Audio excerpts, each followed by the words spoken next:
Hey everybody, this is Alicia Purdy, and you are listening to Living Out Loud on the Alive Radio Network. Thank you for joining me today. Oh my, what a day. Did you wake up to a brave new world? Because I feel like I did. How many of us went to bed? Went to bed a couple nights ago thinking our election was in the bag. And how did we know that Democrats had a broom closet where there was all sorts of apparently votes just laying around waiting to be counted that were statistically and probability-wise not possible, but also for Joe Biden. So whatever your politics are, I have to say that one caught me off guard. I did not see that coming. Possibly I should have. You know, we've been actually now looking back. Of course, hindsight is 2020. We see all kinds of things about prophecies and things that were coming. I don't put a lot of stock into that, but don't you know I do now. Anyway, so I woke up and I thought, I went to bed actually like it was Christmas Eve. I was like, we won Wisconsin. Donald Trump's going to be the president again. And I woke up like, what the ever-loving Savior of the world are you doing? I trust you, Lord. Anyway, so I don't know what you did. I grabbed some antacids, chewed them, went to the gym, pushed 405 pounds on the sled, came home and ripped out patches of my hair and screamed at God. Actually, I didn't have to rip them out. They just fell out from just sheer anxiety. But anyway, all that to say, God is still on the throne. So I don't know how you're feeling. I have to say a lot of people in my life, I don't know about you, but in my life, a lot of people have expressed going through a sense of despair and anxiety. Now, this is probably how the left wing felt a couple years ago when Donald Trump was elected over Hillary Clinton. Just a testimony of God's faithfulness right there.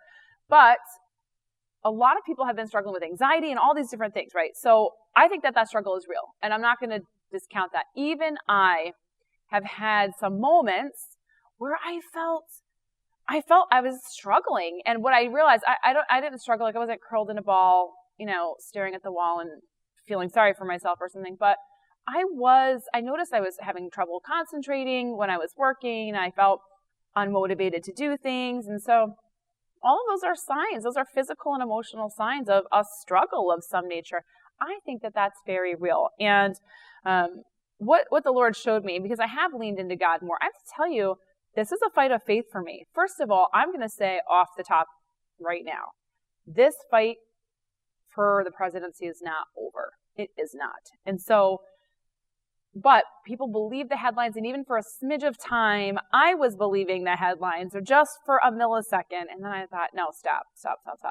No, this is going to go, we're going to take this all the way, and it's going to be what it is. And I'm going to share this is not going to be a fully political show today, but I do want to share a couple of thoughts, because this is the world we live in. This is truth, and these are the experiences we're having as individuals, and as a community, and as a nation, and these matter to talk about, especially in light of the cross and Christ. And his love for the world. There's a Joshua 14:15, when the angel of the Lord appeared to Joshua, and he had a sword in his hand, and Joshua said, and they were about to face a mighty battle, and Joshua said, "Are you for us or for the enemy?" And he said, "Neither. I'm the captain of the Lord's army." And so if you think about that, in Alicia version, you stand there, you're standing before the angel of the Lord, and you say, "Are you for Trump or are you for Biden?" And he says, "Neither." This human stuff, God cares, of course, but these human squabbles are so inferior to what God has to deal with, right? And so he says, "Neither. I'm the captain of the host of the Lord." So right there, God so loved the world. So those are things we have to remind ourselves of when things get dark. And so, but the thing is, our emotional responses are signs. They are signs of infection. They are a sign that possibly you are infected with a lack of faith in God. You know how I am. I say it to you because I've already said it to myself, or God has already said it to me. So that's something I've been walking through is, do you trust God? Well, yes, but did I trust him to get my soccer team to the World Cup? Because that's how I'm feeling right now, right? So it's almost funny. Everybody prays for their sports team to win. Everybody wants their candidate to win. And I've made no bones about it. I'm completely pro Donald Trump. And to think that he might lose is a scary thought. I've heard lots of things from lots of different Christians, all kinds of different perspectives. Some people saying, well, the election's been won, so just let's get over it and support the new president. No, we're not there yet. So just take a step back away from me and go be friends with someone else, unfriend, block, and be blessed, because no. Second of all, although that day may come, and I'm not against that day may come, and I will still trust the Lord, because I really do believe, do you realize the number of people, the number of men and women of God across the world who have been crying out to God for his will to unfold? I don't believe for 1 second that, however, I don't believe that even if Donald Trump has to go to the Supreme Court, or even if Joe Biden wins by what we consider to be fraud, okay? Now that would infuriate me, and I'll need to go push another sled with 400 pounds on it a couple of times. But if that were to happen, even if it were fraudulent, I still would believe that the hand of God was upon whatever that movement is, because I asked for his will to be done. And I truly believe that no act of mankind can thwart the will of God when the people of God are involved. And this has been one of the most spiritually involved elections, well, certainly in my memory. And so we have to remind ourselves of these things constantly, or I'm telling you, I will not make it through the day. And so if you're not making it through the day, maybe there's some things you have to remind yourself of. Do you trust God? Do you have faith? Did you pray for his will to come? Then it's going to. And we're just gonna believe that. And we just don't know. Another Christian said to me, maybe this is part of God's grander plan. I've heard other people say, maybe this brings us the worst case scenario, so that now we're primed in 4 years for the real world changing event. And Donald Trump was just the pre-game show. Who knows? So anyway, all that to say, we have checks and balances in this country, and there's a reason why. We are unique in that aspect, that we have these checks and balances. And so I was reading something about Rudy Giuliani. So he's been fighting on the side of the president. I've talked about him actually before. In the past, I talked about a Hulu documentary I watched about how Rudy Giuliani, single-handedly, with a team, but he led the way to taking out the 5 crime families that were destroying New York City in the 1980s, the mob, the Italian mafia. This man is on the hunt, and he's on our side. And he's going after the mob who are located in the swamp, and he's going to come after them. And however that plays out, again, I'm going to accept it. At the end of the day, I'm going to move on with my life. I'm going to take care of my kids, going to work my job, going to talk to people about Jesus, going to keep going with the way of the worshiper. Life is going to go on. But don't you know, I will not go down without a fight. But right now, our fight is spiritual. Donald Trump, he's got to go to court. He's got to do his thing. We're going to pray for that. But we cannot physically fight with him. We cannot fight with him in the natural. We cannot. This is the time to pray. And that's what we're going to do. In fact, I have to tell you, I think the plan of the enemy here, I want to actually encourage you, the plan of the enemy here has been to discourage people of faith so they will stop praying. So if you're believing mainstream media, I'm going to give you a couple pro tips. I am a journalist. I'm going to give you a couple pro tips here. But anyway, I'll get to that in a second. I believe that the enemy has been, with COVID, with Black Lives Matter. I mean, you can see, look back on this year, right? Where everyone was like, 2020 is going to be the year of clarity. Oh, don't you know what emerged so clearly? We have race problems in the church. That's what emerged clearly. You know what emerged clearly? That when we have a reason to stay home from church, don't you know we're going to take it?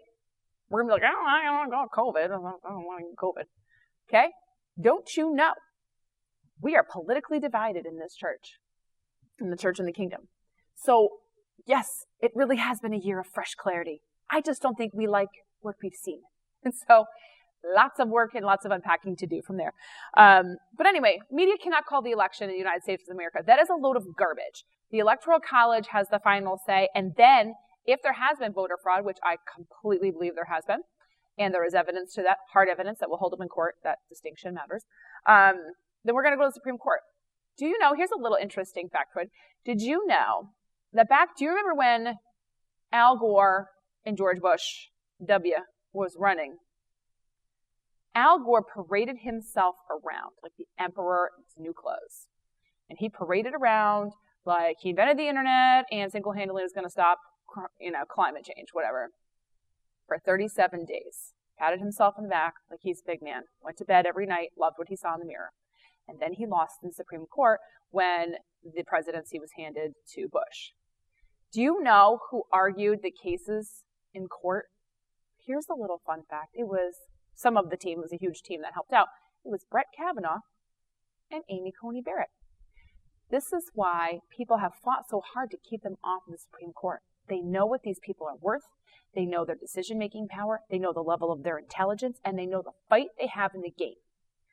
So, again, I tend to be somebody who doesn't go down without a fight. In fact, I'm the person who will die fighting. Right, wrong, or indifferent. That's just how I am. So, I'm all about the fight, you guys. And I want to encourage you in the fight, because the fight we have right now is prayer. So, so here's my pro tips, okay? So I am a member of the media. I don't operate in the day-to-day large-scale media, but I do have my master's degree in journalism, and we are taught a lot of these things, actually, in graduate school and in mass media law and all these things that you take. Let me just tell you, I'm going to add a layer to people of faith. You have to be very careful about what you're reading. Now, I've said this before, and you can rewind this and you can listen to this again. I'm going to give you some pro tips, okay, about what you should be looking at. I'm just going to give it to you right from the industry. I use an app now that's called Flipboard. And on Flipboard, you can control the kind of media that you see. So I'm going to give you what I follow, okay? I follow Dennis Prager. Now, these are people that are being absolutely throttled by Facebook. And if primarily you're getting your news from Facebook, you're part of the problem. Okay, I'm just going to I love you. Also, you're being spoon-fed an agenda. So you need to go find your own agenda. You need to be the master of your own domain here. So it's going to be, I read things like, I do read Fox News every so often, but they have infuriated me with their giving upness with this whole election thing. But anyway, I love Rush Limbaugh. I love The Blaze. I love Newsmax, Answers in Genesis. I love The Daily Wire. I love Dennis Prager. I love the National Review and the Christian Apologetics and Research Ministry. These are all people, when I go to Flipboard, you can type these different agencies in, and you can follow what they're reading so that you are feeding yourself. That is important, because like Paul said, if you are still on milk, then you are a baby. You don't need other people to feed you. You have got to feed yourself. And that includes faith. Of course, that includes faith. You should not just be relying on secondary sources and other people to feed you. Of course, you cannot borrow someone else's faith. But don't borrow somebody else's news either. Go get your own. So I'm just giving you some tips. I love Flipboard because I can call all the news that I want just by typing it in and following it. And then you flip through it like a magazine, you just scroll it on your phone. I'm also getting off of Facebook. I have been gradually withdrawing, and today I made some large strides. So there's actually a new service that's very similar to Facebook. It's called MeWe, M-E-W-E. Very similar looking to Facebook, but they do not sell your information. It is completely private, and they do not advertise to you. Like, I know somebody just did this week. I know who you are. I saw you on Facebook. We're all getting freaked out because we talk about something. We're like in the bathroom, maybe even the shower alone, and you just think about buying a new pair of boots that are a specific brand. You just think about it. And then all of a sudden, Facebook brings you an ad. Has that not happened to you? Because that has happened to me. That happened to me last year, and I almost lost my gourd. I was like, what? Nobody on the planet heard me even speak this. I never said it out loud. I just thought it. And that's when I started to think, I need to get out of here. So anyway, MeWe is this alternative platform. So I'm moving my life over to MeWe. I'm actually making some changes about how I put my life out there. But anyway, you can do the same thing. You can follow the news you want to follow. You can add your friends, etc. It's grown from 700,000 people in the last year to 9 million. People are mass exodusing. I just made up a new word. Facebook. Did you know that only 7% of the Facebook audience, out of all the millions upon millions, maybe billions of users they have, only 7% are even located in the United States of America? Who do you think is advertising to you? China? Russia? So I'm not trying to sound like a conspiracy theorist because I'm actually not, but I'm out. Now, if you've liked Twitter and you know that Twitter has throttled President Trump, it's throttled conservative voices, it's gotten rid of Rush Limbaugh and Glenn Beck, it's getting rid of Sean Hannity, it's getting rid of all these people that are really a John the Baptist-y voice in the wind type people. Come on over to Parler, P-A-R-L-E-R. Go find Parler. Parler has that Twitter field where you can type a little pithy thing in or share this or that. So those are two different platforms, and they're alternatives, and they're viable, growing alternatives to Facebook and Twitter, which are chokeholding, they're throttling. So on the Way of the Worshiper and a live radio network, we have been throttled by Facebook. So just this week, we are broadcasting an interview between me and Pastor Victor Harris he's the program director at Albany Adult and Teen Challenge. And they're throttling our ability to pay for advertising. So we actually want to give Facebook our money. We are like, take our money and advertise for us, because that's what Facebook does. It's turned from a social platform to an advertising platform. Oh my gosh, if you have Netflix and you haven't yet canceled your subscription, or if you have, steal someone's password, use your family member's password. I really, really encourage you to educate yourself through the documentary, The Social Dilemma. Good Lord, that thing scared me, intellectually speaking. The level to which Facebook and Google are tracking you and why, and how they are predicting you, how they're getting to know you. Now, this is done not by conspiracy theorists. This is done by people who left the company because they were so upset by what these companies were doing. And for me, it's been a final straw. I thought, you know what, I'm out. You mess with everything else. So the bottom line is this. We're being spoon-fed something, and I don't want to be spoon-fed anymore. I don't. I'm taking control of my life. I'm off of these things. So eventually you're going to see me withdraw from Facebook if we're friends. Love you. But same thing with the live radio. We're becoming throttled because we're associated with faith and Christianity. We have these, they have algorithms against you, and they build a profile about you. That's a big deal, because if all you rely on is Facebook, when they take that away, you have nothing left. So I have a number of other alternative platforms, including a blog that I've started, lots of different ways to get myself and my career and my ministry out in the world. But you, the audience, no matter what you're looking for, you're going to have to find other means to go get it. You cannot let social media, especially Facebook or Twitter, be the place that you go for your end-all be-all. There are better ways to connect with your family. Just pick up the phone and give them a call. Anyway, so here's what I was thinking this morning. I thought, you know what? Here's what's going on. It's the last thing I'm going to say. Here's what's going on with the election. Okay, this is what it reminds me of. I'm going to read too because I wrote it down. It's like saying that somebody that you love is suddenly riddled with cancer. You go to the doctor, you have a terminal diagnosis, and it's over. And all the doctors, all of them, are saying, your family member is going to die. There was absolutely no hope. Everybody. And you're like, I've got to seek.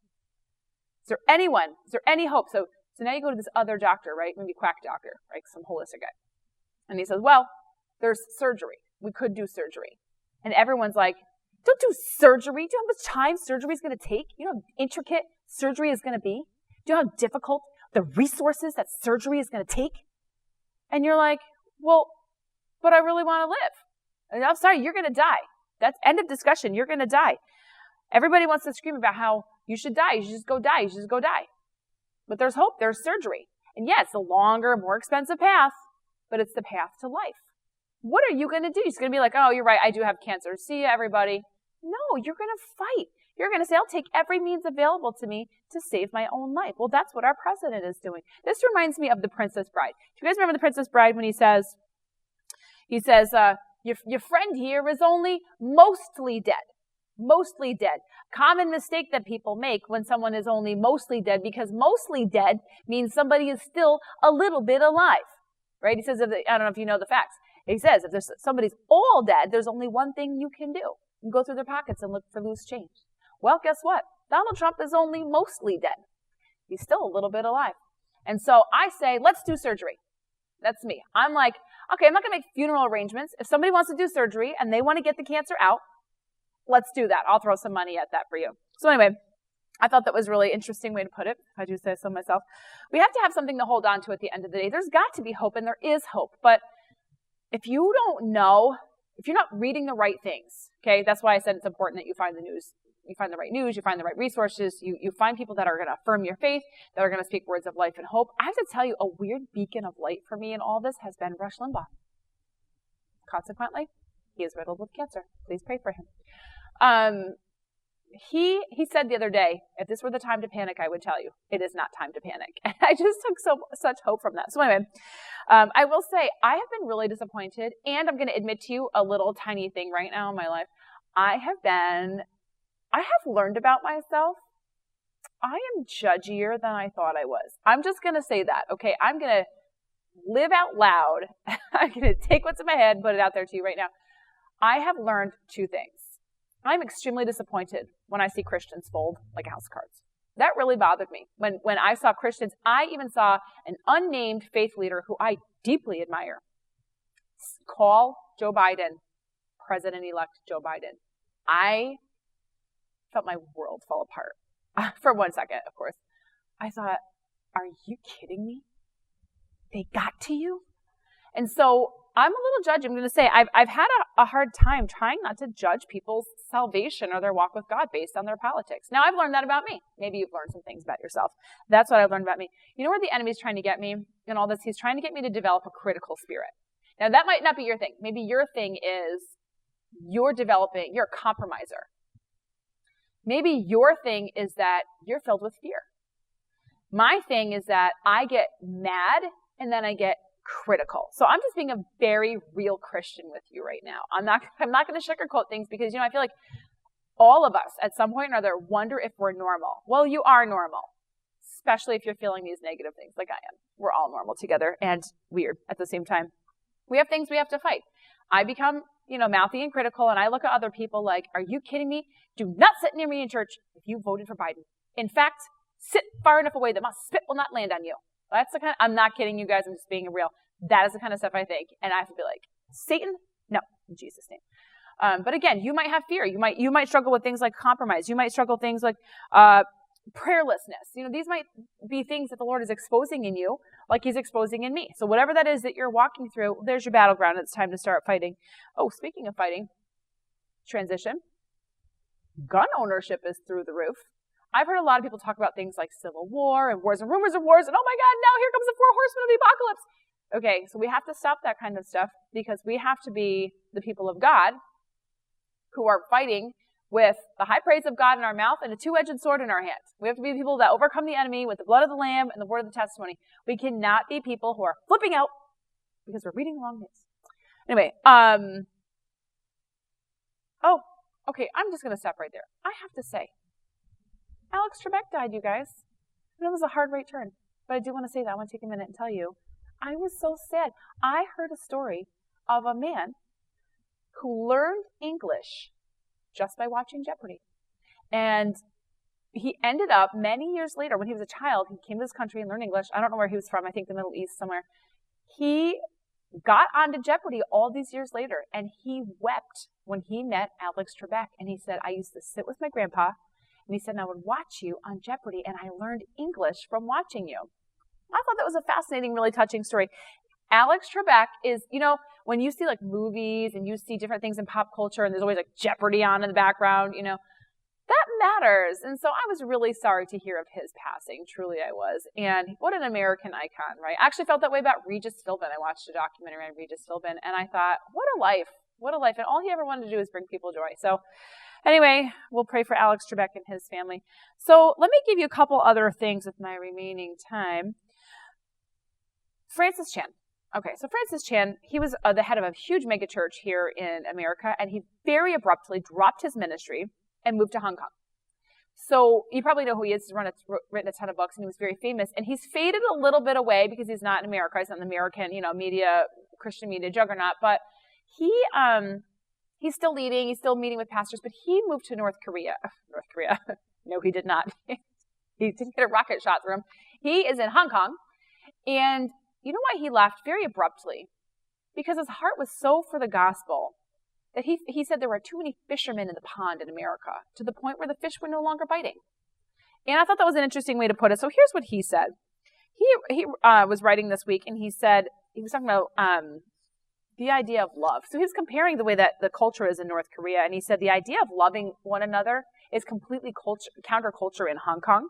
He said the region has odd family dynamics where he said they're either helicopter parenting and they only care about grades. Now, I know he's being really general, or totally uninvolved. Oh, let my servants do it. Let my servants. There's no connection. Because of our Judeo-Christian values, we value things like, the family that stays together, prays together, stays together. These are things that are ingrained in us, especially as Christians. But even in America, look at the bourgeoisie of the 1950s. We're sitting around the table, eating our Jell-O, and everybody's smiling. So these are very ingrained, and it's actually because of Christ that we even think about things like family. That's why. It's because of Judeo-Christian values, which they do not have. And so he was saying relationships are such a foreign thought in Hong Kong, and that he as a pastor going over to their house, they're uncomfortable having him into their home.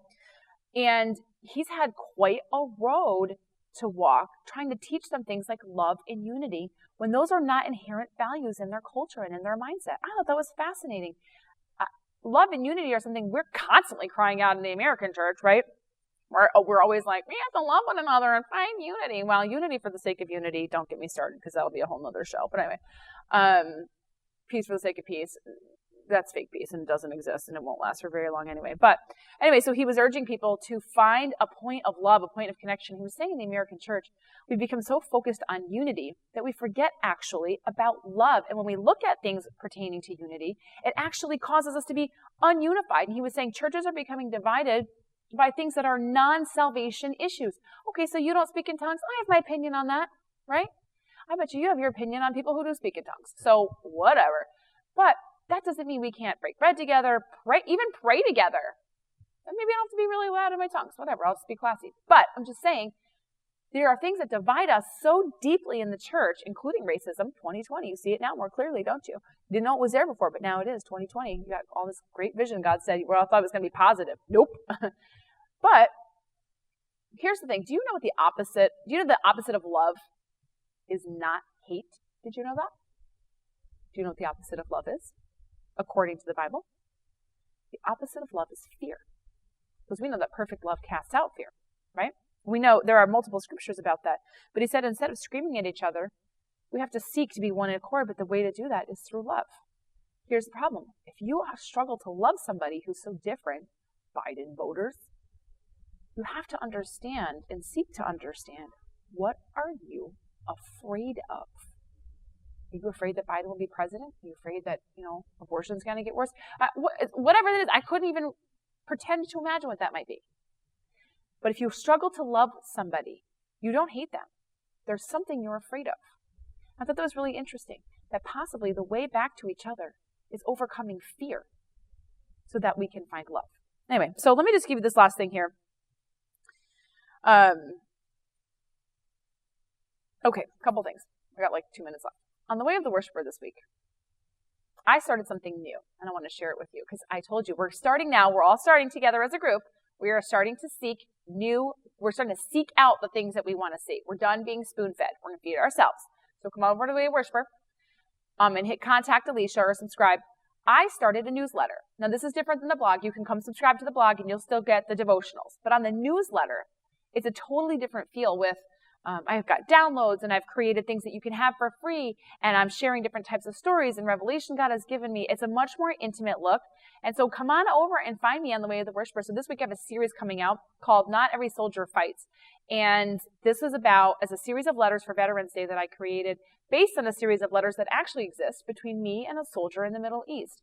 And in it, I was encouraging them in the faith from another soldier in the Middle East. And that was David. So anyway, come check out the Way of the Worshiper this week. Hit the subscribe button at the top of the page, fill out the little form, and you'll start getting my newsletter, which I think you're really going to enjoy. Anyway, I am pulling back from social media. A live radio network is pushing ahead. I do want to say, if you want to be part of local leaders reaching the world at a live radio network, we're looking for everything. Comedy, sports, more news, personality, etc.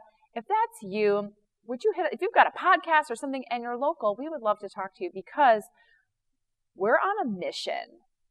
And yeah, we've had to regroup and readjust a little bit, but we're going for the jugular of Satan. When I said not today, Satan, I was not kidding, Satan. I meant not today, also not tomorrow.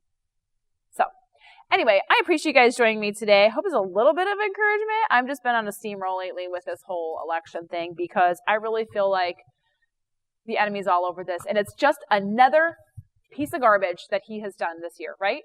He has pwned 2020. And let me tell you what, no, not today, Satan, not tomorrow, not the future. He keeps trying, but we've got to push back. We've got to use our tools. We've got to fight smart. There are some ways. Anyway, I hope you enjoyed today's show. I will see you guys next week. Thank you for joining me on Living Out Loud on the Alive Radio Network. Bye-bye.